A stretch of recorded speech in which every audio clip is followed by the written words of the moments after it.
À la frontière malienne, côté mauritanien, ils sont nombreux comme Fatoumata à avoir fui la reprise de la guerre entre les groupes armés et l'armée malienne, soutenus par des mercenaires russes d'Africa Corps. Des mercenaires que les populations appellent ici Wagner et qui opèrent dans le centre et le nord du Mali. Ils sont rentrés dans nos maisons. Ils ont tout pris. Nous sommes venus ici sans rien.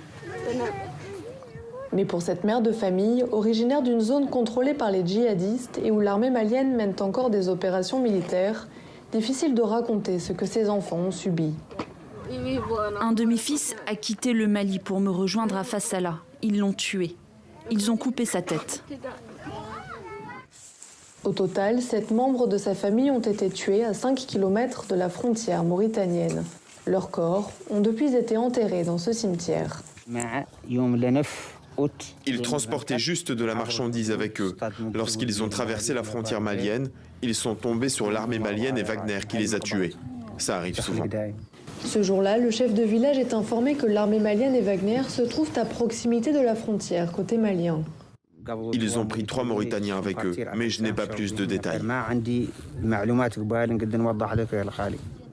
Depuis 2022, la Mauritanie a condamné selon elle des actes criminels récurrents également menés contre ses ressortissants par les militaires maliens.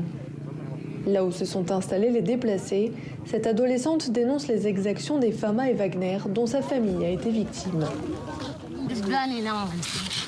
Ils ont tué mon père.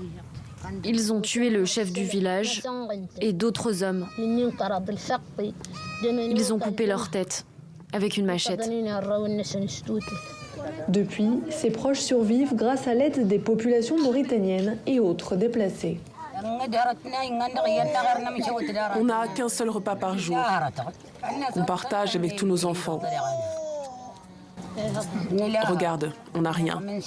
On s'est endetté auprès du boutiquier pour que tout le monde mange. On a atteint tous les niveaux de fatigue et de pauvreté.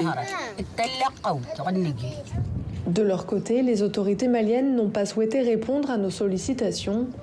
D'après les organisations humanitaires présentes dans la région, près de 200 000 réfugiés et déplacés seraient installés dans cette zone, en Mauritanie.